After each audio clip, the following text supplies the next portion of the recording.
What's going on, everyone? Welcome to the Pursuit of High Performance podcast. My name is Nikita Ragoza. And if you want to reach your highest potential, optimize your life, and be a high performer, then you are at the right place. So today's guest is an amazing human being. He's an extraordinary man. He's actually a transformational life coach. He has his own coaching practice called Radical Reboots Coaching. And he's actually my personal life coach. I've been working with him for the past 4 months. And I got to tell you, like, I've experienced a lot of deep inner work, a lot of childhood trauma work, a lot of shadow work with him. Just extraordinary results in my life, a lot of shifts in my way of being. So I would love to welcome my great friend, my brother, my life coach, Mark Vandergaag. What's up, brother? Hey, Nikita, great to be here, man. I'm very excited to do this with you today. Man, I'm excited I feel as well, very man. proud of you as my client, as my friend, and what you're doing with this podcast, I think is awesome. So I'm really excited to be here. Thank you, brother. I'm grateful for you. So start by talking to the viewers about your life, who you are, your story. So the experiences in your life that really shaped you to get you to where you are right now. So just your story, your life experiences, and your pivotal moments. Okay. Well, I'll try to be brief, give you a brief, overview. So I grew up in a large family, 6 children. Um, my It was a very loving family. My parents were loving parents. However, my father was an alcoholic. And over time, that disease really took him out. So, he became an angry, abusive person often. So that had a deep impact on me in my life. Now, I feel like many families that go through that, any sort of severe dysfunction or addiction with the parents or a parent, they go one of two ways. Either you go every man for himself, which is probably 80% of what happens, or the 20 percentile where I believe my family landed, which is you go for, each, one for all and all for one. And that's sort of what we did. We pulled close together. We were a force to be reckoned with.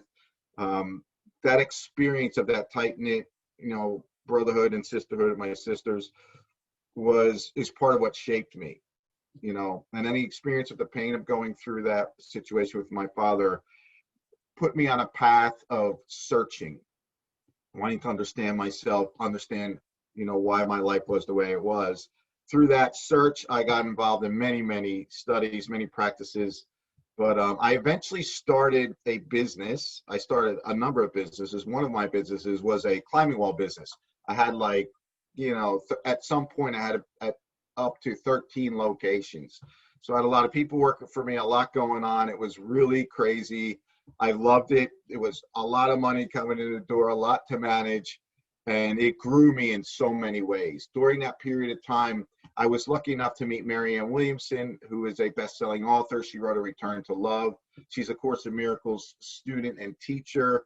She's, world-renowned. She's been on Oprah many times, and they're friends. And through meeting her, going to Egypt on a spiritual pilgrimage, I got close to her and eventually invited onto her vision team for the Global Renaissance Alliance, which had me pivot. I sold my business and I got involved in the work that I'm doing now.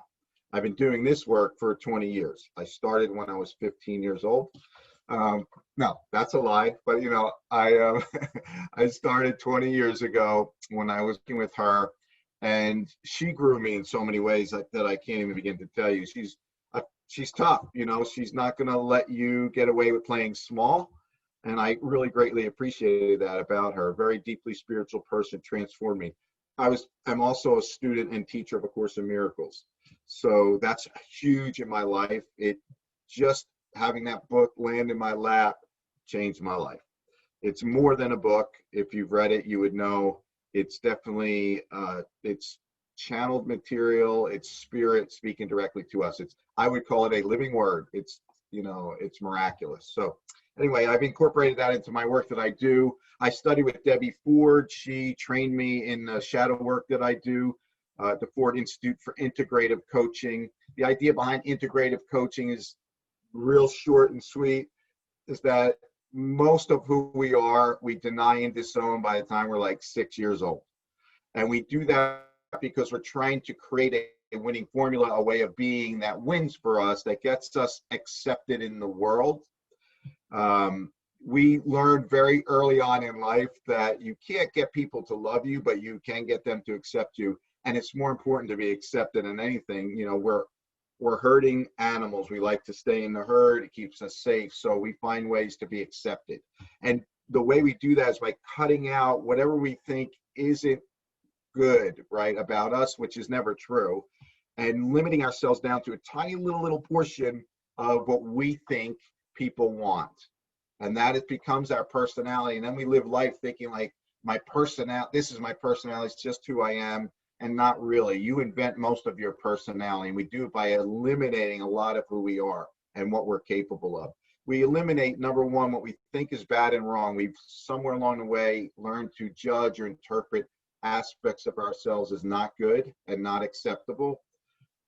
Or we've learned that there are aspects that we don't have or we're not good at, right? It's too good to be us, sort of like that. And we cut those out. It could be your skills, your talents, your abilities, music, creativity, whatever it is. Somewhere you get the message, you know, you're not good at that or that's not you. And then you cut it out. So you want to be accepted, and we do whatever it takes. So we're operating on this tiny little bit of what we are. And my work really is helping people. Part of my work is to help people get really clear that they're much more than that and reintegrate those aspects of themselves back into their life. Because all of what you did dissociate with, you've also dissociated your power. You've taken away your power.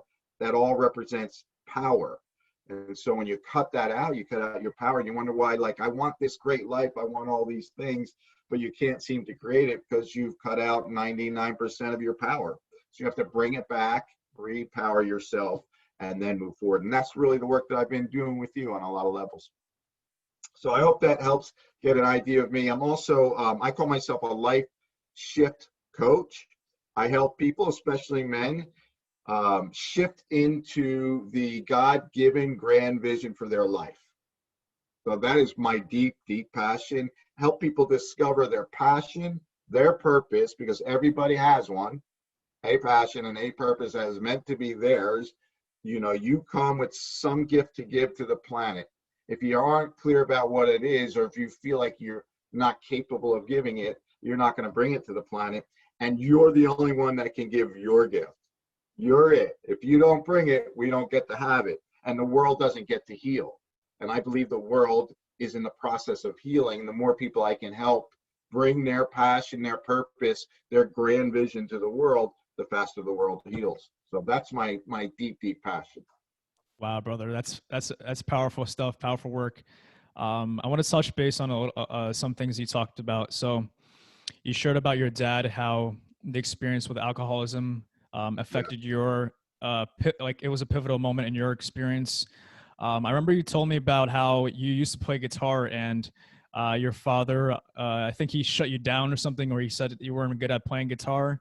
My dad was a very easily annoyed person. At some point in his life, he had a lot of anger, a lot of rage, and when he was drinking, he was just not a nice guy.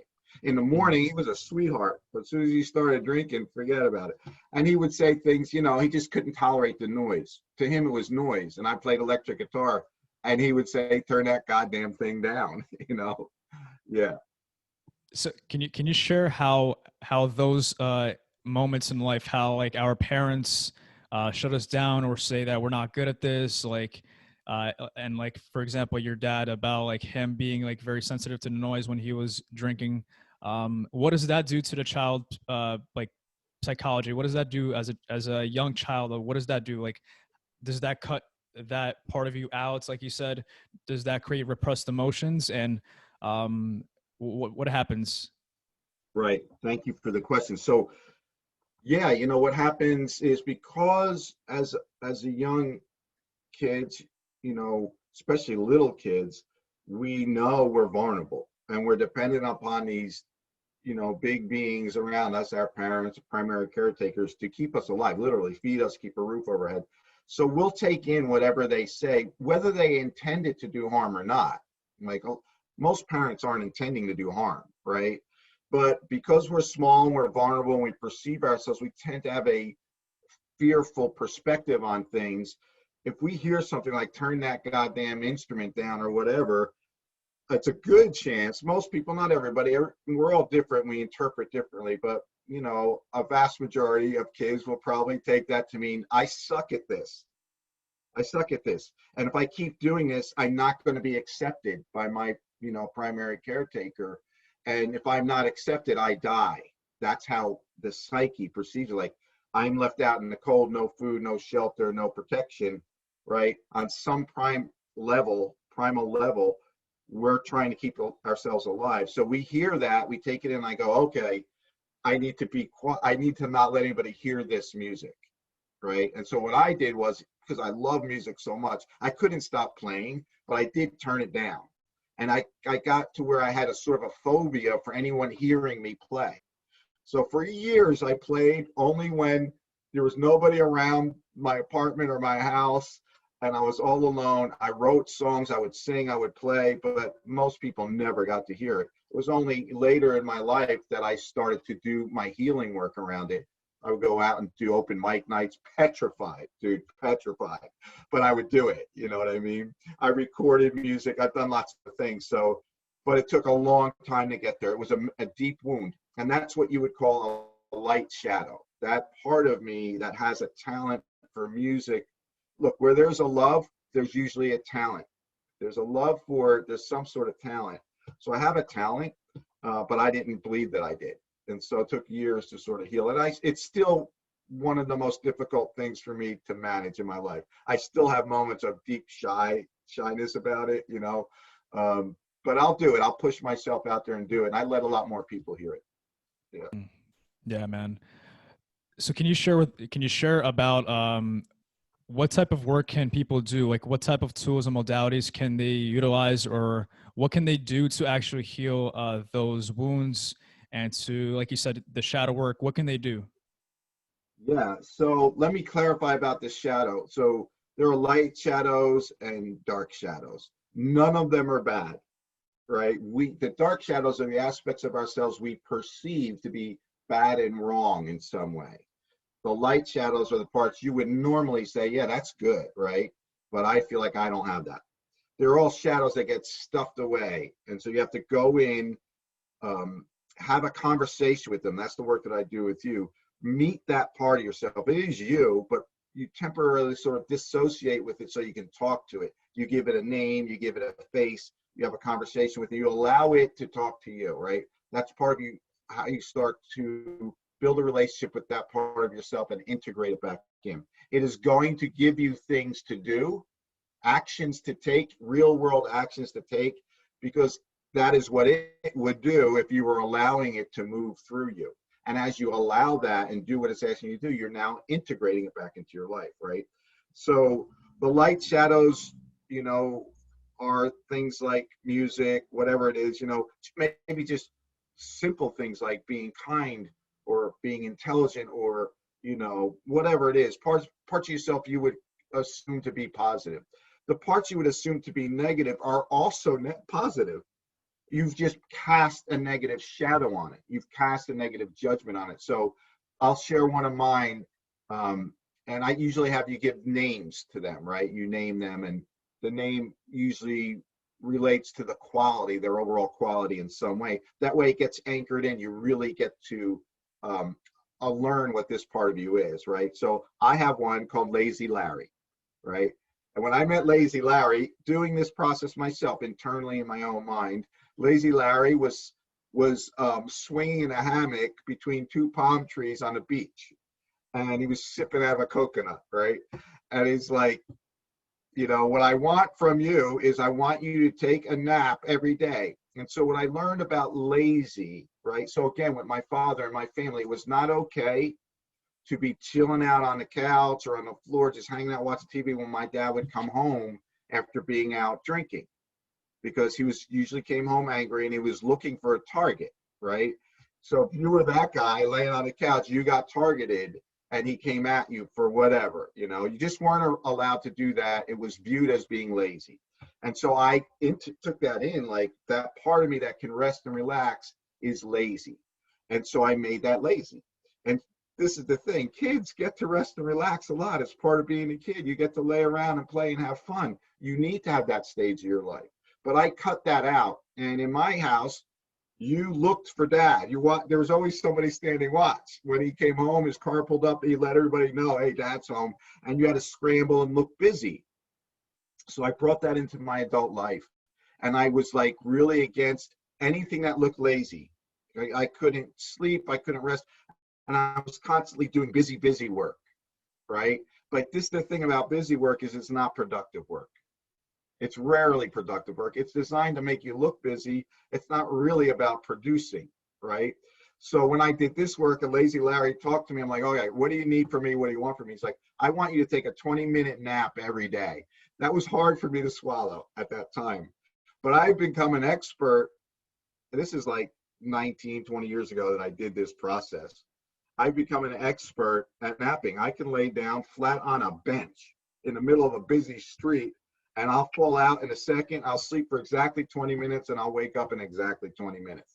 Feel completely refreshed, right? I had to integrate that capacity. Laziness is really just my ability to rest and relax. And any negative thing, you'll see inside of it a positive trait or a positive side to that. You have to look for that positive.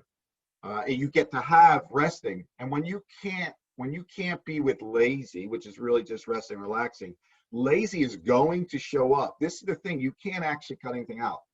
You can't hold anything down. It's like trying to hold a beach ball into the water in the beach. Eventually it's going to pop up. It has to come up. It'll either come up in you in ways that you can't see, or it's going to show up in the people around you. Either it's actually there or you're going to see it there, because that's how you interpret that behavior, right? You interpret being restful or whatever as lazy. So that's what you'll see. So in my climbing wall business, I always felt in the beginning, felt like, why can't I find anybody who works as hard as me, right? And after I did this healer work, I realized actually my guys work really hard and they're very committed and loyal to me. I just wasn't able to fully see it because of this judgment, right? I was projecting onto everybody. So I don't know if that answers your question, but you inside of every negative trait, thing that you think is negative about yourself, there's a positive aspect. If you can't be with that aspect of you, it's going to show up in ways that will do damage to your life. If you can take the positive aspect of it back, then the negative side of it will stop being. Does that make sense? Totally. Yeah, and what I'm hearing you say is we put a judgment or a perspective or perception on what is good or what is bad, or what is right or wrong, with the shadow parts. And I can definitely relate to you on the Lazy Larry, how your father would come home and you had to be busy. I had the same experience with my mom. So doing the work with you has definitely shifted, and I integrated that being within myself. So for example, another aspect that I integrated was anger. So my shadow was angry Voldy. So if you picture Voldemort, that was angry Voldy. So I always repressed that emotion of anger, and that created rage. That created definitely a lot of abusive behaviors, especially in my past relationship, and yeah, throughout my childhood, just a lot of repressed emotions of anger. Can you definitely share with the viewers about repressed emotions, especially with men? Like talk to the viewers about what happens when we repress emotions, and talk to specifically men about repressed emotions of anger, how that creates rage, and what are the consequences of that. Okay, good. I will. Let me mention one thing quick, and I'll sort of blend into it. If I don't get it to it the way you want me to, just remind me, because I can go off on tangents. So, but I just want to say this because it was, I didn't complete earlier. It was in the back of my head, but this thing about being able to rest is so important. It's so important. I want to use that idea to just briefly talk about respiration, like being able to breathe in and breathe out, right? This idea of having that balance, right? Being able to produce, but also being able to step back and rejuvenate, right? Regenerate your energy. If you don't have both, you don't have any. You're not going to be good at producing if you can't take downtime and inhale, right? This idea that, there's yin and yang to everything. And if you're even in your relationships, right? Your relationships breathe, they have a heartbeat. The heartbeat of a relationship is you have times when you come together and you're strong together, but you'll notice that eventually you want to pull apart. If you make that need to inhale, which means pull apart, right? Take some time away. If you make that bad and wrong in any area, in a relationship or work or anything, you're not going to do it and you'll suffocate. Like if you only inhale, you'll suffocate. If you only exhale, you'll suffocate. You have to have respiration. You have to have both, right? Some downtime, some work time. If you can't live that way, you're not going to produce what you were meant to bring into the world. It's just not going to happen. It's going to require both, that balance of the yin and yang. So, for sure. yes. Definitely with the high performers, the entrepreneurs, the business owners, us men that want to create and make an impact, we definitely get to have that balance of yin and yang, the breathing and the creating. So make sure as a producer, as a creator, take some time to rejuvenate, take some time to rest. That recovery period is so important. If you go to the gym, you work out, you need that recovery, and you need that recovery to rebuild that muscle. So same thing as a producer: rebuild, recover, and rest. Awesome. Yes, in everything. And think about that, men, especially in Yeah. relationship with women, right? Or other men, whatever your thing is, it needs to pulse. It needs to have that heartbeat. You need to be time away, time together, time away, time together. And if you're feeling, so this is the thing about women, in general, they have their finger on the pulse. The feminine is closer to source, right? The feminine is the receptive energy, so it sort of knows what's needed and what's not. But as the man, as the masculine, if you are indeed a masculine man, and not all men are, but if you are, and 80% again rule, if you put full attention on your woman, just really pay attention, you'll feel into her, you'll penetrate, and you'll understand what's needed in the relationship. You'll understand before she consciously knows it. You'll understand when is it time to give space and when is time to come together. And you want to make sure you're doing both. In all areas, that's what you want to be doing, space, come together. So repressed emotions. So let me say this. The number one, let me ask you, you should know this by now, right, Nikita? What is the number one, let's start with women in general, socially, in general. What is the feeling women are not allowed to feel? Anger. That's right. Yeah. Right. We don't want them feeling anger, because if they get in touch with their anger, then they get in touch with their power. I'm not saying we as individuals, but in general, because we have a patriarchal society, throughout history, we've tried to repress the feminine. And one way to do that is make it bad and wrong when it feels its power, right? And so if women can't get in touch with their anger, we disempower them. And so, we use words like bitch and whatnot, that type of thing. A woman who's in touch with her ability to say no or her anger, she's a bitch, right? And so no one wants to be viewed that way, because we all want to be accepted, right? And so that's a way of squashing them down, right?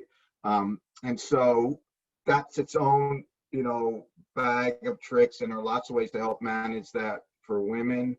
Actually, get into that. Men. So get into that. So like in our society, as a conditioned society, like when we repress the feminine energy, and when we say you're a bitch, when they're actually stepping into their power and expressing the feeling of anger and setting boundaries, like what happens as a society when we repress the feminine energy and when we repress feminine? Okay, thank you. So this is what's happening in general. We're all male chauvinists, which means men and women. We're in cahoots about this. We all believe that the masculine force is the strong force and the feminine is weak. It's completely opposite. Both are necessary. Both are necessary. Again, respiration, you have to have one, you have to have the other. You have to have them working together. However, you pit the feminine against the masculine, energetically, the feminine will win every time. The feminine is allness. It is so encompassing. It is all possibility, right? It is vast and wide and open, receiving all, right? That's the feminine. The masculine is very narrow, very focused, very on point, right? That's the masculine. And that has a place. It all has a place. However, the feminine can do the masculine. It could do the masculine better than a woman could do the masculine better than most men if she takes it on. And a lot of women are taking that on now, right? So but in general, we do harm to women in general because we're trying to repress the feminine, and most women represent the feminine. And so the way we repress individuals, women as individuals, is by not making it not okay for them to be angry, right? And it's not like we go around talking about this. It's built in to the system, right? It's just accepted and known and understood. And so that represses women, which represses the feminine. Now we all do that. Men and women do that to women. Men certainly do it more and in more intense ways, but women do it too to women. So we're all sort of in cahoots about that. We're starting to wake up. But when you repress the feminine, you need the feminine to take the edges off the masculine, right? If you don't have the feminine as the sort of overlord, and I believe the feminine is intended to be the overlord. Think about it. Everything comes out of the feminine. You came out of your mother's womb. You came out of a vagina, right? The feminine produced you into the world, and I believe source, God, whatever you want to call it, the universe produces out of its womb. It produces out into the universe. So it's sort of the overlord. The masculine is intended to, at this level of reality, take action, to move, to make things happen, to focus the attention, and it all has a place. It works together. But if you take away the feminine, the masculine will be out of control. The masculine becomes extremely damaging and detrimental if there's no feminine to tone it down, right? It's going to lose its guidance. It's going to lose its place. And so all those masculine traits will start to magnify in a way that does damage. I believe this is what's happening in the world right now. It's been happening for decades, thousands of years, literally. It's why we're destroying the planet. It's why we're, repressing certain individuals, pitting certain nationalities against other nationalities, and white against black, black against white.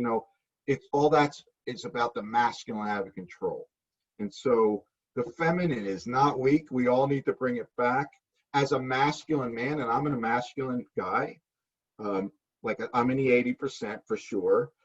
It's okay to have my masculine be up front and be, the 80% of me. But I get in touch with my feminine as often as possible. If you meditate, any downtime, anytime you're taking a moment to be in silence and open yourself up, you're slipping into the feminine. You're allowing source to come to you and guide you, right? The feminine receives. So anytime you're in a receptive place, you're in your feminine. I recommend doing that at least once a day, every morning, allowing yourself to enter that state, and then let everything come out of that, be born out of that place. All the actions you take, the decisions you make, they all come out of that place. You can't go wrong if you do that. But if you're disconnected from it, you're making your own decisions from your own limited micro mind, I call it, the ego mind. The micro mind doesn't make any good decisions. It's based on fear, and it is going to interpret things from a fearful place, and everything it comes up with to fix what it fears is only going to cause more of what it fears. So you want to slip into the feminine mode, receive, and certainly go out in your world and be active and productive as a masculine guy, but don't lose contact with that feminine side. And as a society, that's what we need to bring back. We need to bring back the feminine. We know this. Like in the 60s, the whole feminine movement, happened, but really it happened in a way that it can only happen this way, right? When you're so far to one side, you tend to pendulum swing to the other side. And I think the idea was a good idea, right? Feminism was a good idea, but we did it in a way that wasn't great, I believe. Most women, not all, but most women took on a masculine way of being as feminism in order to beat sort of men at their own game. And guess what? They did, and they can, because the feminine brain, the feminine mind is an amazing thing. What it takes on, it's going to do very well, right?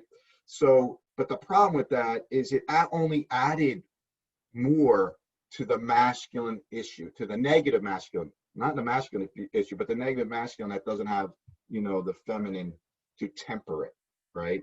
So I think we're all coming around now, and there are lots of women that are getting this, and they're really understanding the value of their own feminine nature and how powerful the feminine is. And bringing that back into the world is what needs to occur. And I think we get it, but it's going to take some time for us to move in that direction. As a man, Nikita, your job with your woman, any woman that's in your life, is what? Oh man, to understand her, to To create what for her? safety. Well, yes, Safety. safety. Create safety. Why? As to create safety allows her, to be in your feminine mode is extremely vulnerable, right? When you're in there meditating with your eyes closed, your arms open, whatever, you're in a vulnerable position. To be in the feminine is a vulnerable place. And so as the man, you can stand in the masculine force and create safety for the women around you, all women around you, not just your one, but all women around you. Your only job is to create safety. That means be present, be open-hearted, keep an eye out for this person, never attack. Give them lots of room, right, to be in their feminine. And then she gets to bring the feminine forward. That's our job as men, is to create safety in the world so the feminine can come forward feeling safe and secure. If you can create safety for your woman, she learns to trust you, and the women around you learn to trust you, feel safe, they will naturally slide into their feminine and bring feminine into the world. And that's our job. That's our only real job, is to create that. So stand strong, but strong to create safety, not to attack. We get confused, right? We get very confused. If you could just hold that one thing in mind, my job is to create safety, not to do harm, but create safety. And you don't have to know how, you just have to know what. Do the what, be committed to the what, and the how will come naturally. The feminine in you will guide you to the how, right? How to keep her safe. And we all make this mistake, especially early on in our lives, in our first relationships. We're not very skilled. And so you learn, because the women around you are probably going to get out of your life because they're not enjoying what's happening, right? And that's part of how we learn. That's a painful thing to experience, but we need to experience it, right? Yeah. For sure, brother. Yeah, and thank you for sharing about the polarities, the masculine and feminine energies. And yeah, I was definitely going to touch base on, like you said, around the 1960s, the feminine movement, how they started to embody more masculine energy, and the consequences from that, how women nowadays are more masculine, and then that's also shifting the polarity for men embodying more feminine energy, but not having that balance. So like men, you see men out nowadays, they're having beer bellies, they have high estrogen levels, they're not really embodying that like healthy masculine energy. So their testosterone levels are down, they're having lack of drive, lack of motivation, low levels of fertility. So it's devastating for everyone, not only men, but also women. So we definitely get back into that healthy masculine energy, create safety for women, let women express their feelings and emotions, make sure that the females feel safe, and for them to get back into their feminine, but also what you shared, for us to embody feminine energy as well. So again, a great tool that you shared in the morning, meditate for 20 minutes, be in that receptive, receiving state of being, be in that vulnerable state. And as a man, it's very important to understand that it's not only about your strength and power, but it's also about your heart and your vulnerability. It takes courage to be vulnerable. It takes courage to feel and to express your how you feel. So it's definitely important to create that balance. So yeah, thank you for sharing that. Yeah, thanks. I want to be really clear about something here, because this stuff can be misinterpreted. And I want to make sure we're not being misinterpreted. I'm not I'm not being misinterpreted with what I'm saying, because it sounds like two things are conflicting here. So it's important for men to be in their masculine, especially in the dance with women who are feminine, right? To be in your masculine with your woman, to be in your masculine state, she's going to likely, if she's a feminine woman, really be receptive to that. And if you're in a inauthentic feminine, this is the problem we have.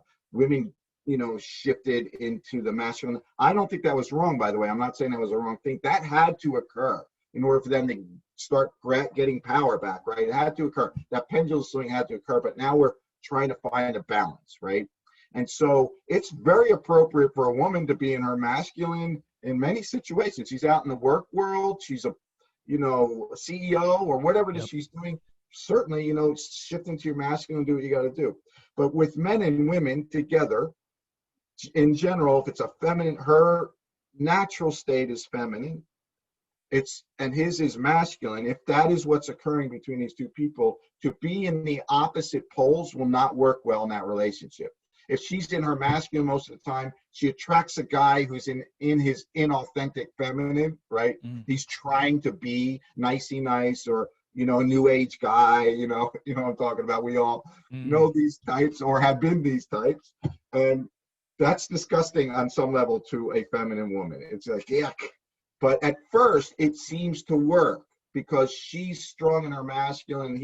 So, there are poles that are dancing, but they're not authentic to those people's true nature. So it will very rapidly, wind out into something that neither person is having fun with, and they don't understand why. And that's a hard thing to come back from if you already have this pattern of, interacting, this dance. But you can come back from it. Somebody has to decide to be in their opposite pole, in their true nature. You have to have poles in order for energy to move.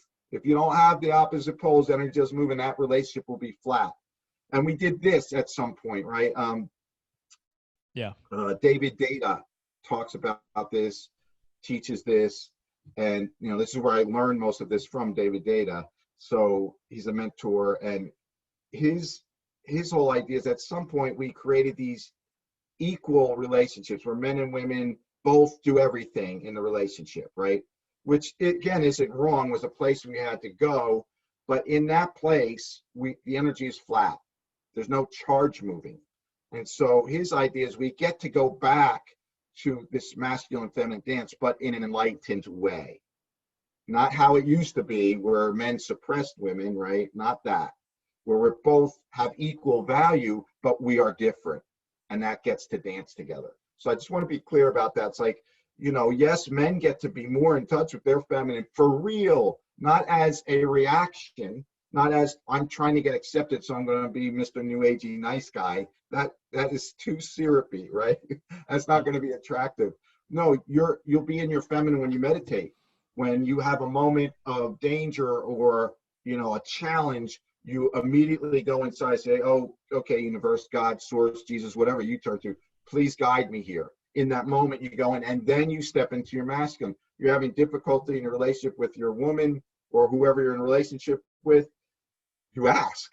You go inside and ask for the guidance, and you seek the guidance, and then you take, charge in the situation in your masculine, and you proceed accordingly, right? Like that. So there's a balance for sure.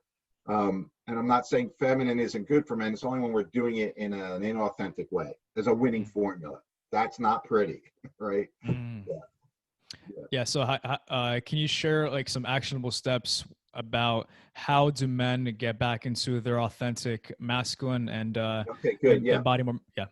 Let me talk about what we were talking about earlier real quick, so I don't lose that thread. We were talking about when men repress emotions, and I talked about the emotion that women aren't allowed to feel in general is anger, right? So when women take back their anger, not rage and abuse, but take back, I feel angry, therefore anger is just saying there's something happening that I don't want or something not happening that I want. That's all anger is.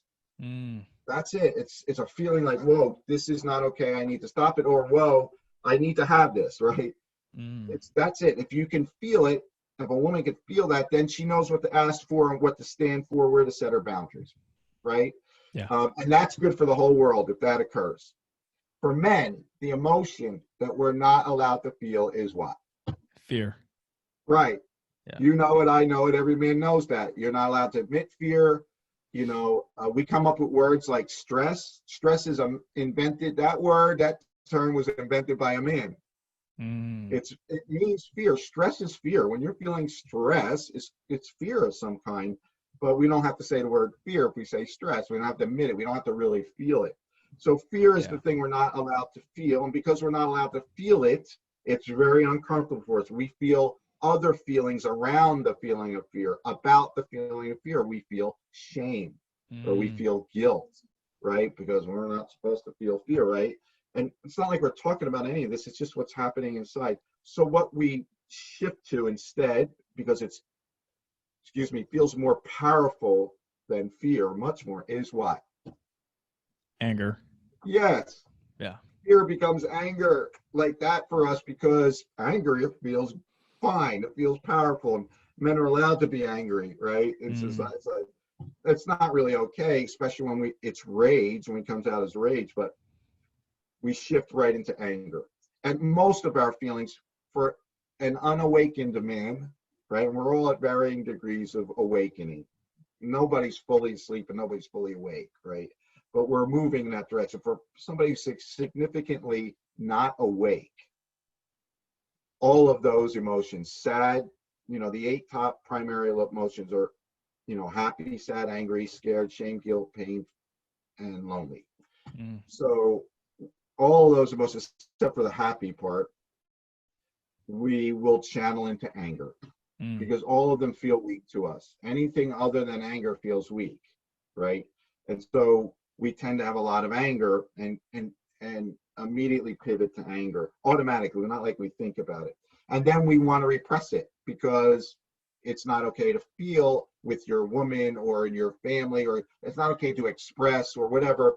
We try to deny, and anything you hold down is going to do what? What happens in a pressure cooker? It's gonna right? explode. It is. You're gonna hold it down and hold it, pack it down, hold it. You got the lid on it, but that anger doesn't stop vibrating. It's like steam in a pot. It's going to continue growing. You hold it in, hold it in, hold it. Eventually, it's going to pop, right? And usually, it pops with the tiniest little pinprick to the balloon. The tiniest little thing will set it off, and so it'll come out in a place that's inappropriate at a level and degree that is not appropriate, and people around you be like, "What's wrong with this guy?" Right? Yeah. And then if you have, if you don't have a lot of control over your rage or your anger, you can do severe damage, either mentally, emotionally, verbally, and physically. Yeah. The people you love and care about. Remember, that's an emotional state. When you've repressed an emotion, sad, anger, whatever it is, it becomes a state of being for you. You become, this is your state. You're angry or you're sad or you're depressed. It's your state. To dump your emotional state on your loved ones will do damage. No matter how you dump it, it is going to do damage. So this is Diana Richardson, who's an author. She's a tantric teacher, but her thing is to keep your emotional state away from your loved ones. So as a man, here's one of the tools we can use when we're feeling angry. First of all, you have to own, I'm feeling fucking angry. I'm fucking angry. I feel angry, right? And you have to own it's highly unlikely it's because of anything or anyone around you.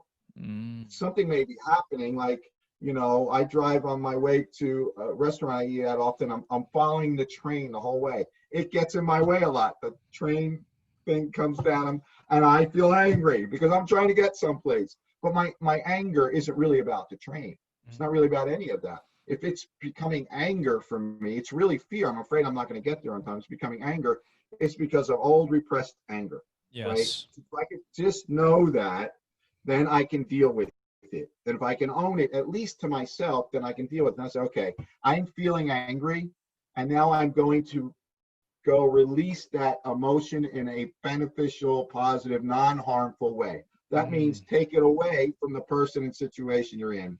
And one of the things Diana Richardson teaches is this, 5-step process. Own it, acknowledge it to the person near you. Look, I'm having emotional state. I'm going to go deal with that. Step out of the situation and move your body rapidly. Do some physical, rapid, intense movement while you're getting in touch with that feeling, because all feelings are energies vibrating in your body. They're in your body.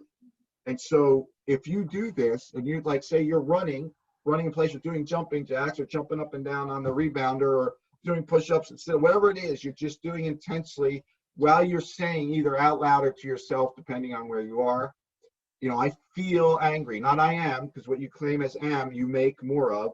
I feel as you feel it and release it. You have to feel it for it to go.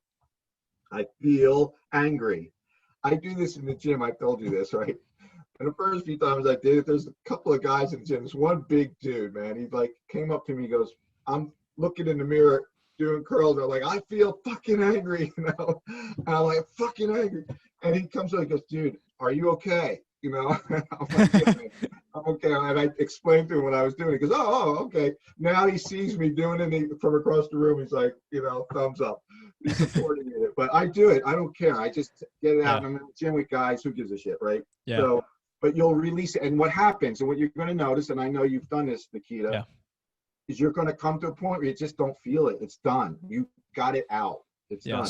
Once you're, I call that being flat. Once you're flat like that, you can now go back to the person or a situation, have a calm conversation, you know, clean and clear communication, which is, this is what happened. This is what I felt about it. This is why I felt that, which why it's always about you. And this is my request. And you make your request from a calm place. And it's a genuine request, which means they get to say no if it's a no for them, right? That's a genuine request. But you deal with your life like that, your whole life, I guarantee, without a doubt, your whole life changes completely, because every relationship will change. And your whole life is about relationships. Yeah, for sure, brother. Yeah, thank you for that. That's powerful. I definitely want to share even in my own experience. So even coming back to feelings versus emotions with the book author that you shared. So as you said, feelings. Diana Richardson. Feelings, emotions are repressed feelings from the past. So going back to our childhood, anything that happened, anybody that repressed our feelings. For example, if it was a little girl singing and her mother said, "Shut the fuck up, you have a terrible voice," that represses her, and that creates a repressed emotion. And then she goes through her whole life thinking that she's not good enough at singing. So can you talk about the difference between feelings and emotions? Yeah, good. Thank you for that. Let me say this. So it is true that as a little child, you're being impacted by the big guys around you, right? Your mom, your dad, whatever primary caretakers. But you also have to own that even though this is going to happen to little children, you did it to you. The repression actually is self-imposed. And the reason it's important to know that is because you stop being a victim. You can stop being angry at your parents. Parents fuck up. That's what they do. There's not the best parent on the planet is going to do damage, because that's just what happens. We're not perfect human beings. But if you take it that you did it, you were the one that said, oh, they said that, that means they're not going to accept me. I need to push this down, and I need to push all these feelings around down. Then you also have the key to let them out. But if you have it that they did it, then they're the ones who hold the key. You have to hear something from them. They have to say something nice to you about your music. What if they're dead? Like my dad's dead when I started doing this work. He passed away. He can't tell that to me. I have to do it for myself. I did it to myself. That means I can undo it. You get it? It's like that's yeah. So totally, you are the one responsible. You did it. Not that you wanted to do harm, but you did it, and so you can undo it. As far as emotions and feelings, I like to call it emotional state, because using the word emotions could be confusing. Lots of people use the word emotion for lots of different things. Some people, it's synonymous with the word feelings, right? So I'll say, if you hold down a feeling, it becomes an emotional state. If you hold down your anger, you become in a state of anger all the time. That's an emotional state. And so if you share your feelings, if you do healthy work, like I just described the process that Diana Richardson does, if you do that type of work, you get to release that feeling, you undo the emotional state.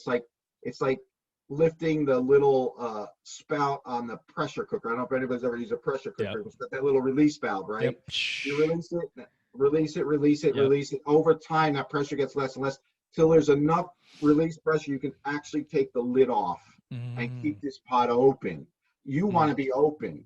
You don't want repressed anything. And when you do enough of this work, and if you're constantly managing your feelings in a healthy way, that means sharing them, decompressing them. You can leave the lid open. You don't have to hide yourself from anybody, right? That's healthy. And then you have just feelings. And where do your feelings come from? Do you remember? Feelings. Nah, share that. Okay. Share that. You do know it. I just put you on the spot, but so feelings aren't automatic. It's like the train situation, that damn train. I live right across the street from it, so I'm always near it, right? It's the seeing the train come, and then the train guards going down, that did not cause my feeling. What causes my feeling is what? Like our internal. Yeah, what I think about that guard coming down. And what I would make it mean, when it would annoy me, is like, damn it, God, why are you doing this to me? like something outside of me is doing this to me on purpose. That comes from an old belief from childhood. Yep. Victim belief, right? Like, this is being done to me. No, it's happening because this is the road. For I you. know this happens on this road, right? Yeah. I did it. So, but that belief generates an idea. So if you have a belief system that says shit happens to me and is done to me because, God doesn't like me, or the universe doesn't like me, or whatever you got, then you will tend to interpret things. You'll have interpretations, thoughts, and ideas based on that belief system. Your belief system is what I call a donut making machine. It's a machine, and no matter what you put in one end, whatever kind of dough it is or whatever it is, what's going to come out the other end is going to be the shape of a donut, right? Yeah. It's just what that belief system does. So you have to take all that apart. The first level is to say, okay, I have this feeling. What's the sponsoring thought that generated this feeling? There's a sponsoring thought, sponsored the feeling. If you can get to that, then you can start managing. You don't even have to generate the feeling. You have to start working with the thought. Well, the damn train, this was done on purpose to me. Like, that's crazy, right? But that's there.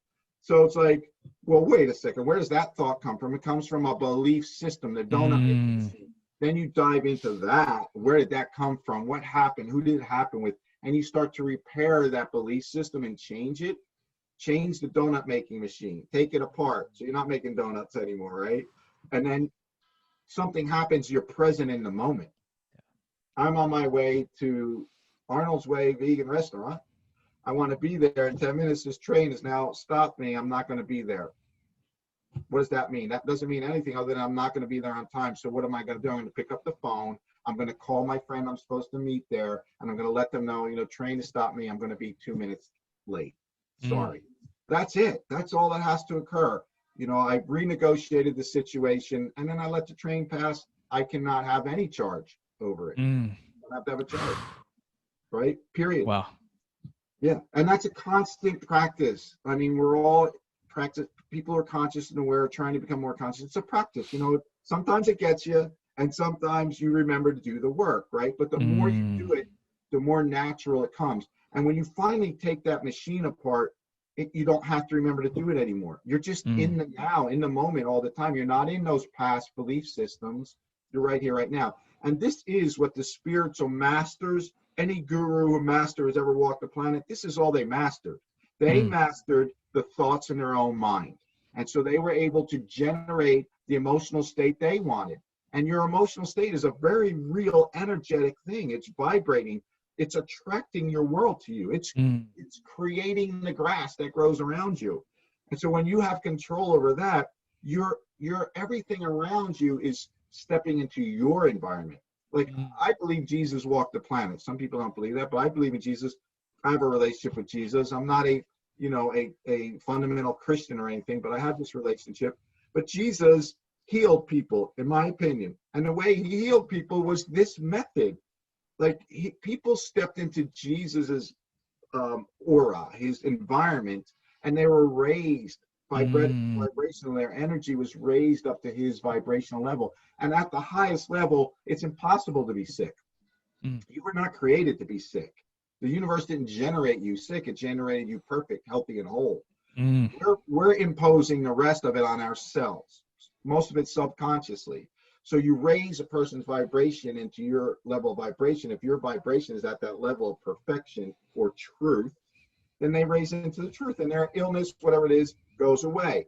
Can that illness come back? Yep. Can that miracle be undone? Yes.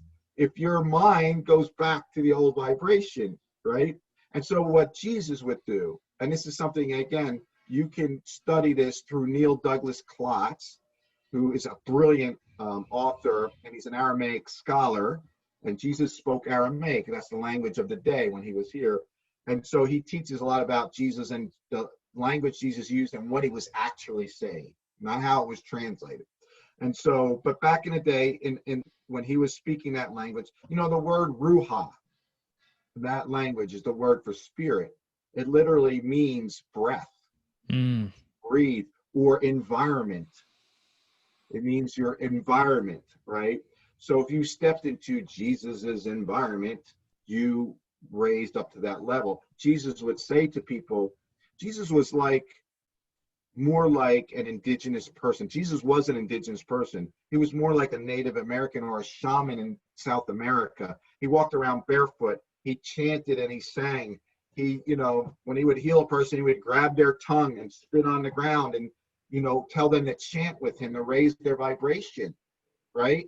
And then he would say to them, hey, in my words, you can go home, but don't hang around with any of your crew. Don't be Ah. around your family. Don't be, because they're not going to be able to believe this transformation in you. Mm. And your mind is not yet at a place where it's not going to be susceptible to their thoughts and beliefs. So Mm. you need to be in this for a while until you fully get this has happened. I am Mm. now walking. I was a cripple and now I walk, Mm. right? And when you get it enough and you believe it and know it to be true enough, then you'll be strong enough to be around those people. And they may be, well, how is that possible? And you're like, it is, right? And so that's what he would do. But you can drop your vibration level as well as you can raise it, right? So you have to constantly be raising that vibration, be in that practice, right? That exercise of raising it. It's like building muscle, you know, you're trained people. It's like you have to keep doing it in order for the muscle to build and to gain that muscle memory, right? Mm. So it's the same thing with this. Same thing. Mm. Wow, bro! There's so many amazing tools and a lot of wisdom and value here that you shared. Just to recap about what you just said. So the difference between feelings and emotional states. So if you if you become aware of a repressed emotion coming up, such as anger, take ownership, acknowledge that I feel anger or I feel sadness or I feel loneliness, whatever the 8 core emotions are. Acknowledge it, take ownership. So it's not happening to you, it's happening for you. So releasing that old paradigm of victim. So taking Yeah. taking ownership, it's happening for you. Take ownership, acknowledge, then step away from the situation, excuse yourself, hey, like I'm this is what I'm feeling. I'm gonna take a step back, I'm gonna release it and then come back to you. Go outside, do an intense workout, do something intense, sprint, do some jumping jacks, do some crunches, do some push-ups, like do something intense because that emotion is energy. So it's energy that's trying to get released. So release that energy, release that vibration through an intense way. And in my own experience, like it's powerful. It works. Like I was feeling anger, I acknowledged, I stepped back, I went outside, I did sprints around the whole track. I was literally acknowledging I feel anger and I was sprinting and all that energy released. Like you said, it came to a flat. It got neutral and then come back and then just do the clean and clear communication that you shared. Yeah, that's so powerful and also about um, definitely like not only for masculine, not only for men to do the work, but also for women to do the work as well. The difference between that, and also that you shared about vibration and energy, and how Jesus's practice Can you share about what else can we, how else can we increase our vibration? What else can we do? Yeah, that was a great recap. Of course, you're excellent at that because you're doing this work yourself. And you know what? One of the best teachers is somebody who's just a few steps ahead of you. So you're doing this, you're a few steps ahead of others. Anybody who comes to you for support is going to get great support because you're still very fresh and familiar with it, right? So, and I want to just reiterate this about doing that exercise, doing that rapid body movement, which is, really good. It releases the energy, but do it while you're getting in touch with the feeling. Remember, that's a key component. Just doing the exercise isn't going to do it. You have to be feeling the anger. Say, I feel fucking angry, motherfucker. Whatever it is. Excuse my language. But, that's what I do. Because I curse. And I like the F word. Go for it. Me too. Right? Me too. So, yeah. And anyway, you get in touch with it. Then it gets to be released. And you're going to see, you guys are going to see how this works. It works, period. Yeah. And if you have guys, another great way to release an energy, and I would recommend you do this with your men friends, your male friends. Yes. And don't do it with your woman or the women around you. It's okay to get in touch with your feelings. You want that. But if you're like constantly in front of your woman, getting upset, crying, feeling, odds are that's an inauthentic way of being. It's a way of protecting yourself. That's not what they want. They want to know you're in touch with your feelings, but they don't want you dumping it on them all the time, right? You do it with your guy friends, like my guys in the gym who see me doing this. They laugh at me now, but I can feel them wanting me to do it, and they're witnessing me doing it, and I get to have a better release. You release emotions better when you're being witnessed. That's why when you're really upset or hurt as a little kid, you want to cry. You want your mom and your dad to hold you while you're crying. You want them to say, "Oh, you feel like it," because they're receiving it, and you get to dump it where there's receptivity. So do it with your guy friends, right? Do it with them. Do it with, if they're safe guys. Not most guys don't have safe guys around them. Safe guys means they don't judge you. That's all that makes your male friends safe, is they don't hold you in judgment. They're not going to put you down or hold you down. Will they be clear with you? Will they call you out on shit? Absolutely. Yes. Will they hold it against you or put you down or judge you? Definitely not. No. That's a safe guy, right? A safe friend. You want that person. And then you just get to spill. They might laugh at you because they're laughing at you because they fucking relate to you. Yes. Right? They know what you're going through, right? So that's fine. Anyway, you want to be able to release it with those people. Get it completely out of your system. Now, you asked me a question. I forget what it was. Yeah, I just want. That's great that you just brought this up. So you also shared about when Jesus supported people with raising their vibration, and he recommended not to go back to their family and their surroundings. So I definitely want to talk about and share how our environment and the people we surround ourselves with really shapes our way of being. It really does shape our way of being. So, for example, if you surround yourself with people that are have the lack of abundance or a lack mindset, they're on drugs or they're not working on themselves, odds are you're gonna become that. If you're surrounding yourself with people that are obese and are overweight, odds are you're gonna become that. So really become conscious and aware of who you spend time with, who you surround yourself with, what's the environment that shapes you, because you put a flower into an environment, it's going to either grow or it's either going to die. So make sure the environment is nourishing, it's safe, and definitely about tribe and having an environment of men. I definitely want to talk about that as well. In my own experience, creating a tribe, a community of like-minded people, especially as a masculine man, like getting around other masculine men has been so healing for me. Like, it's so healing. And I just want to definitely acknowledge you for supporting me with that, creating a vision for that. And all the men out there, get yourself a tribe, go out into your community, find some men that you want to talk to, find some men that you relate to, and do that inner work with them.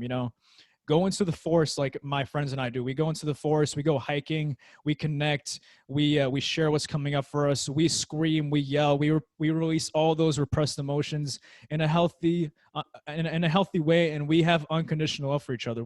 There's no judgment. There's only support and safety. So again, find that community, create a vision for that, and have a tribe of masculine men, or even if you're a woman, have that group of women that you can share and talk to and express your feelings with. So that's so important. It's so powerful to have that tribe. So definitely thank you for sharing that. Yeah. Yeah, I completely agree. Completely agree with that.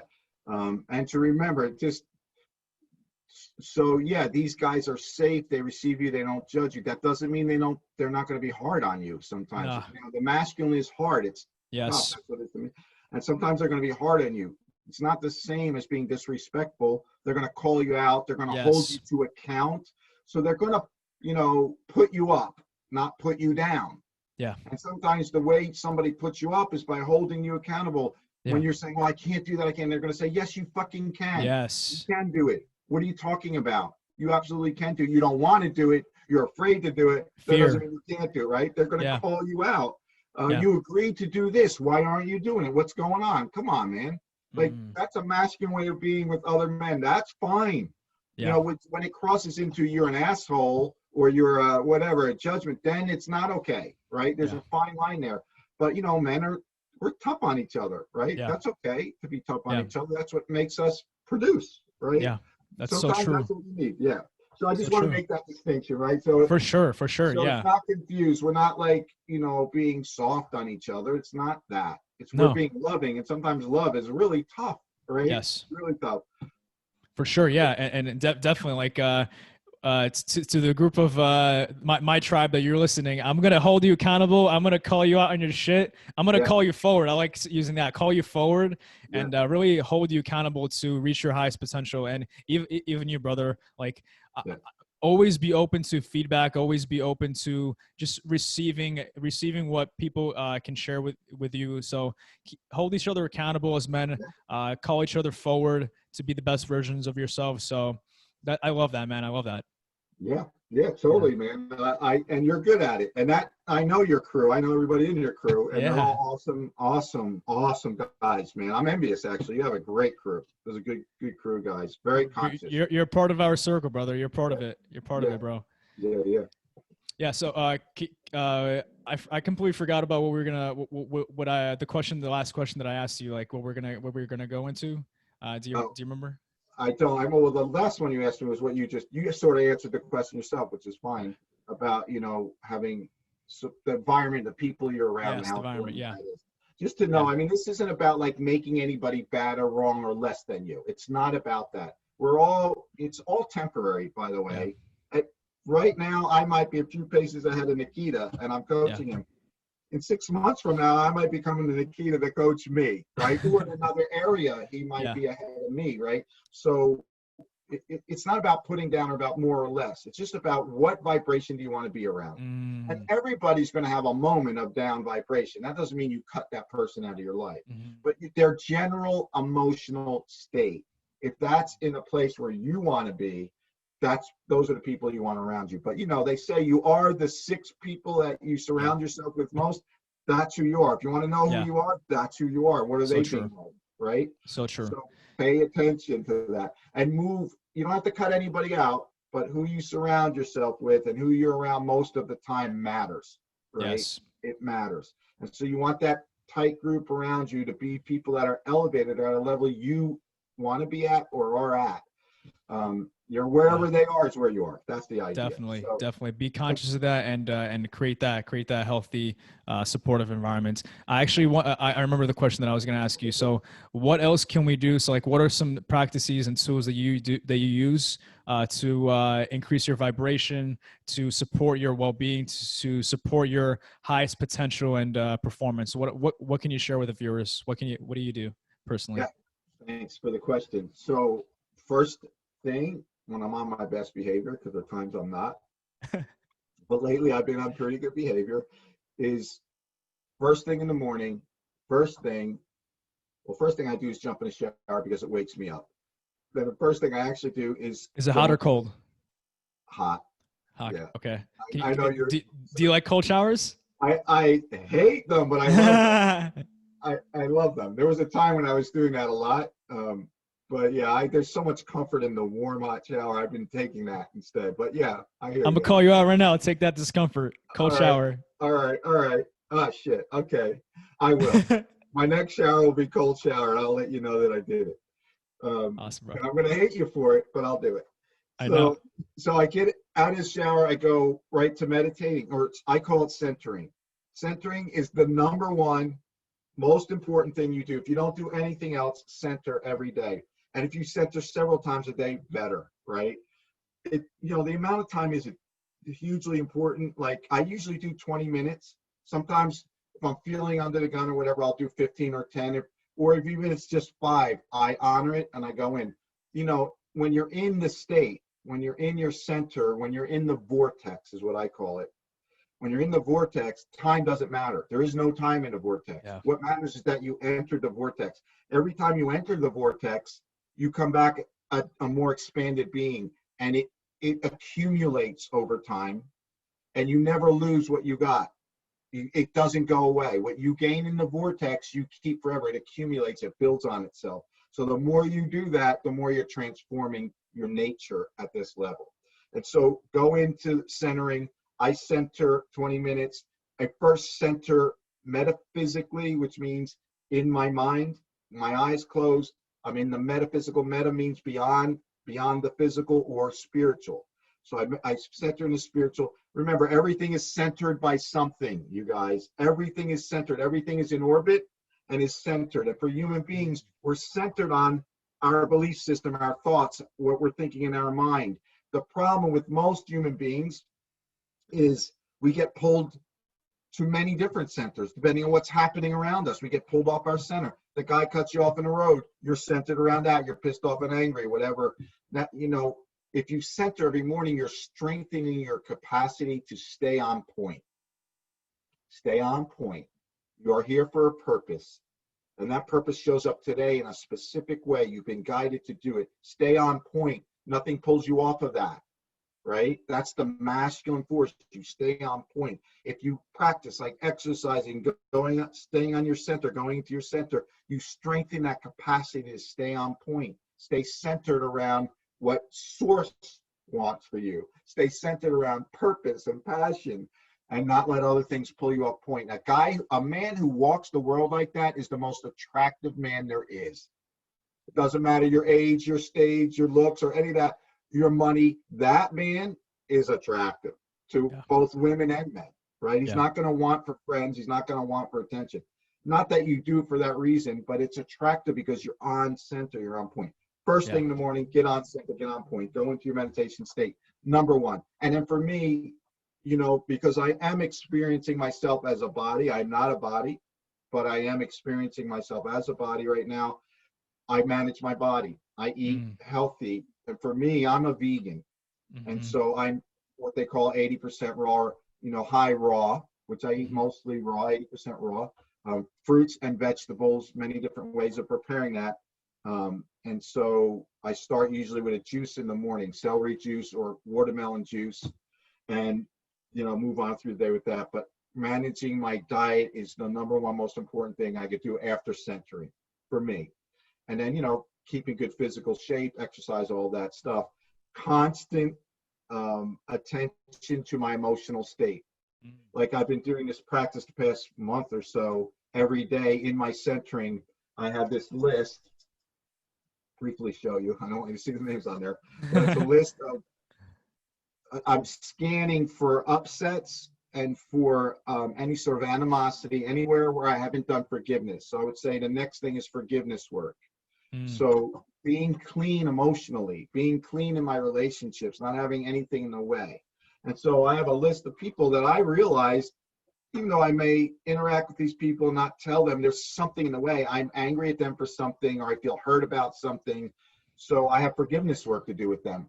And forgiveness for me, just so you guys know, last thing about forgiveness is I don't do the type of forgiveness that the world does. I do Course in Miracles forgiveness. And the Course in Miracles, forgiveness is simply the willingness to see the truth in this person or this situation, because anything that's causing you an upset of any kind is basically premised on a misinterpretation.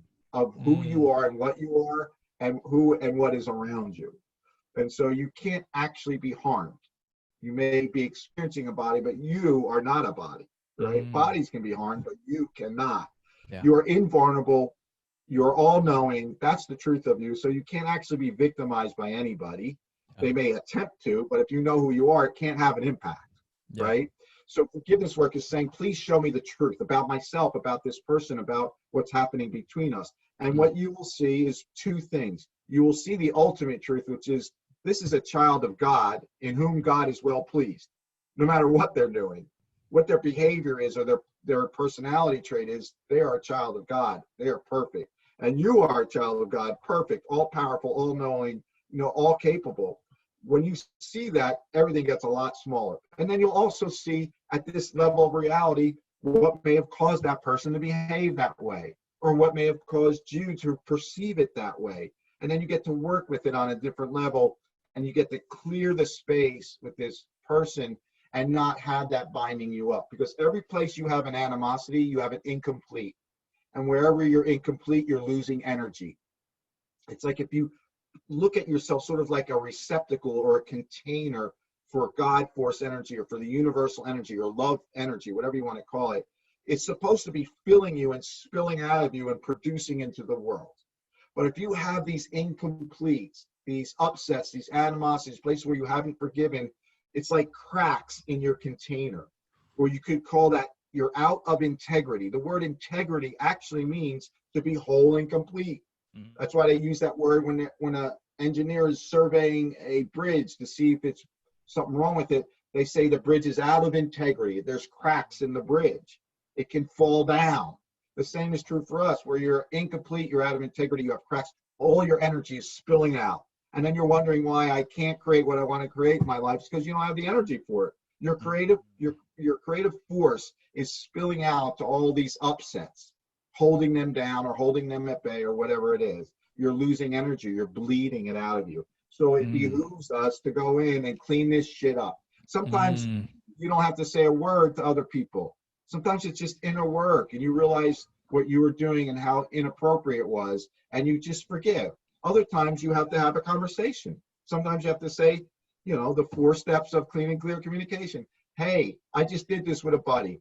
When you told my girlfriend to get up and clean the dishes, being the only woman in the room, it pissed me the fuck off. Right? And you said it like a request, but it sounded like a command. She's a nice person. She did it, but she told me later it bothered her, and it bothered me in the moment. I regretted not saying something about it. I told him this was my upset.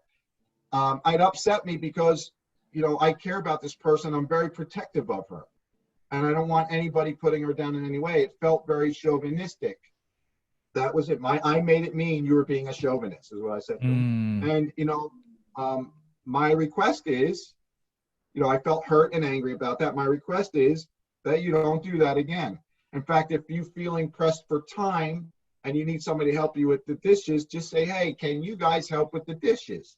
Don't single out this woman, It upset me. And it made me want to stay away from him, made me judge him. I was like, he's a jerk, he treats women bad or whatever. And it made me start wanting to distance. And I actually love this guy. And I know he's not that.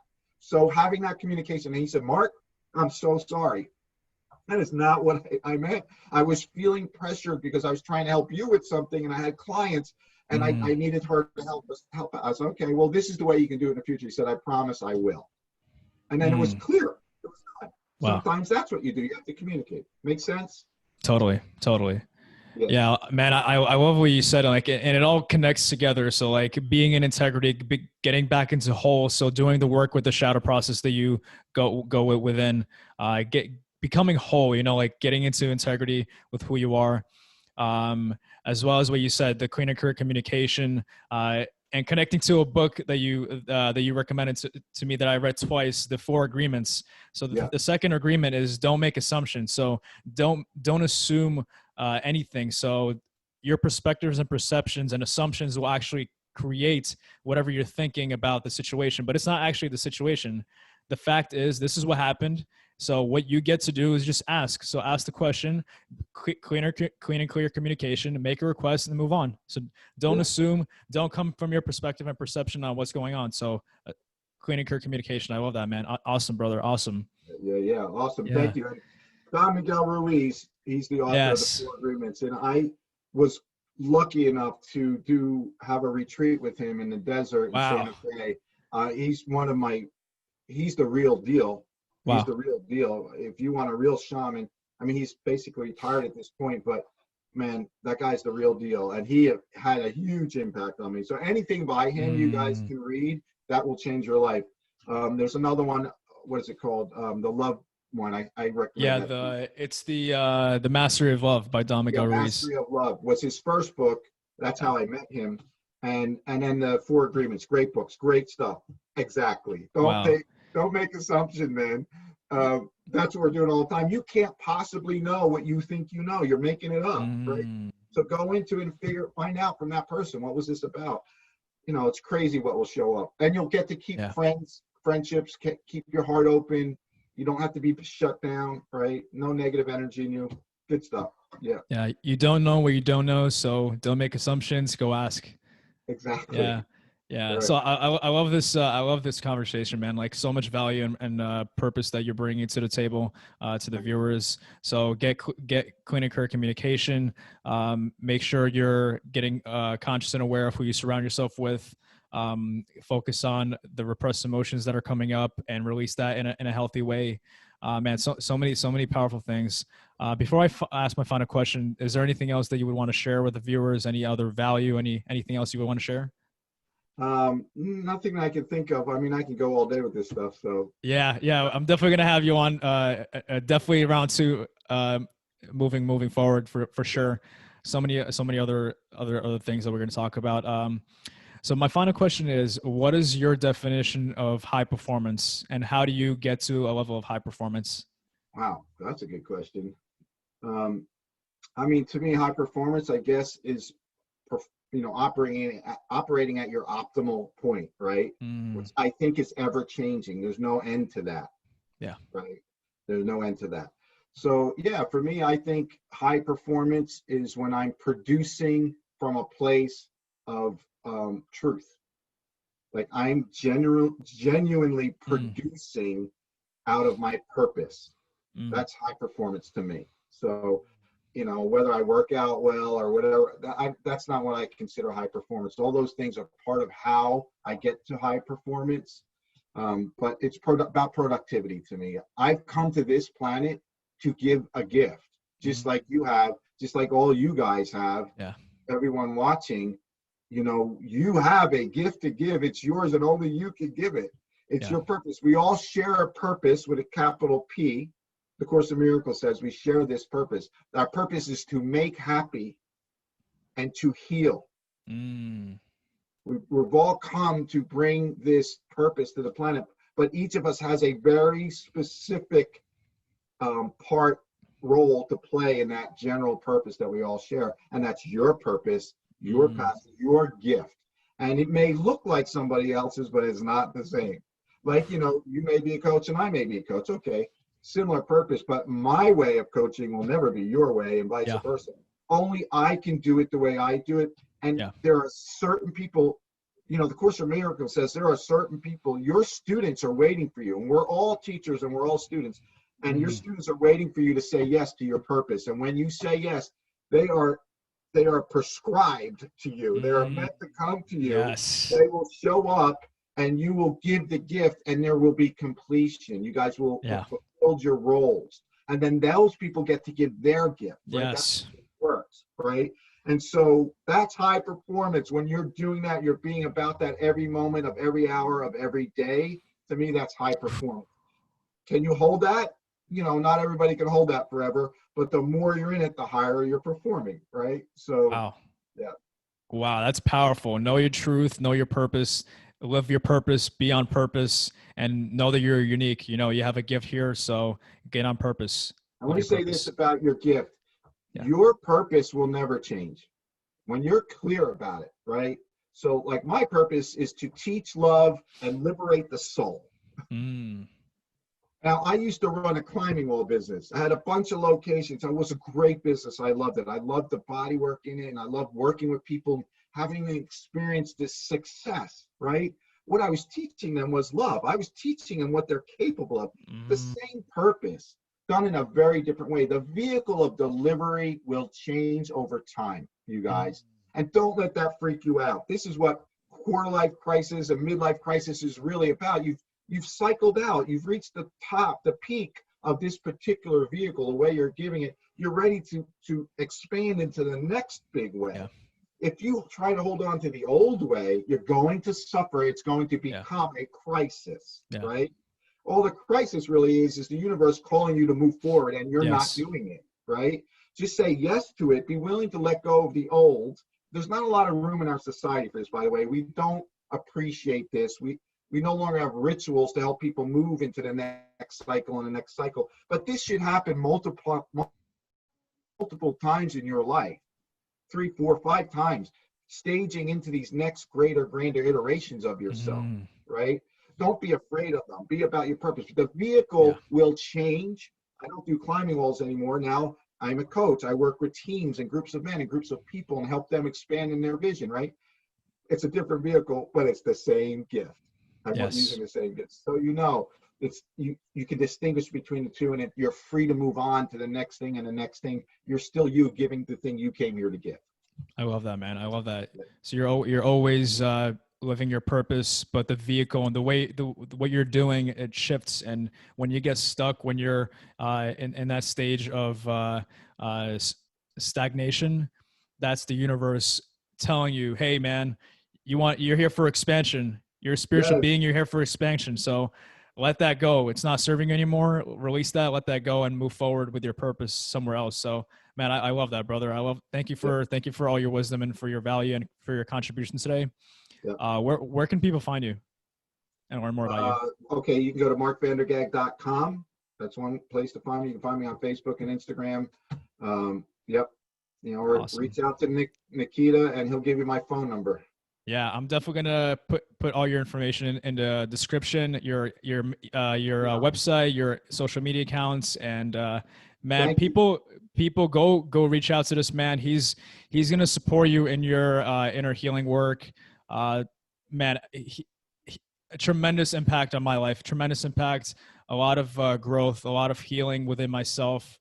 Man, I just want to acknowledge you for being who you are, for being your authentic self, and for being a miracle of work for this planet, and sharing your gift and being on purpose for this planet, man. Thank you so much. Thank you. And I'm going to say this, not because you say that to me, but it's true. Nikita has been one of the best clients I've ever experienced. He's truly in his masculine. He takes on everything I give him to do with courage. Courage doesn't mean he doesn't fear it, but he does it anyway, right? And he does it all. And that's why, Nikita, you've expanded so much, because you just do it. You put yourself to it and do it. And so because you're good at doing that, you can teach that yourself. You're good at doing it. I know you can help other people do it. I just want to say one last thing about my work, and that is I want to invite you guys to come to my Course in Miracles groups if you feel like that vibes to you.